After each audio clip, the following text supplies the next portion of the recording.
தினம் ஒரு தியானம். நீ முழு இருதயத்தோடும் மகிழ்ந்து களிகோர். செப்பனியா தீர்க்கதரிசியின் புஸ்தகம் அதிகாரம் 3 வசனம் 14.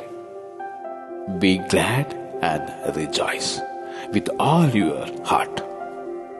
கர்த்தர் உன் ஆக்கினைகளை அகற்றி உன் சத்துருக்களை விலக்கினார். அவர் உன் நடுவிலே இருக்கிறார். இனி தீங்கை காணாதிருப்பாய். பயப்படாதே, உன் கைகளை தளர விடாதே. கர்த்தர் வல்லமையுள்ளவர். அவர் உன்னை ரட்சிப்பார். உன்னை சிறுமைப்படுத்தின யாவரையும் தண்டிப்பார். பூமியில் உள்ள சகல ஜனங்களுக்குள்ளும் உன்னை கீர்த்தியும் புகழ்ச்சியுமாக வைப்பார்.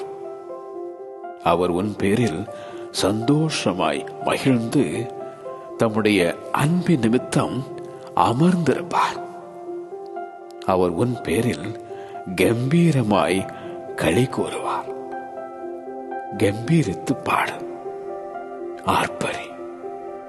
நீ முழு இருதயத்தோடும் மகிழ்ந்து களிகோர். நீ முழு இருதயத்தோடும் மகிழ்ந்து களிகோர். ஆமென்.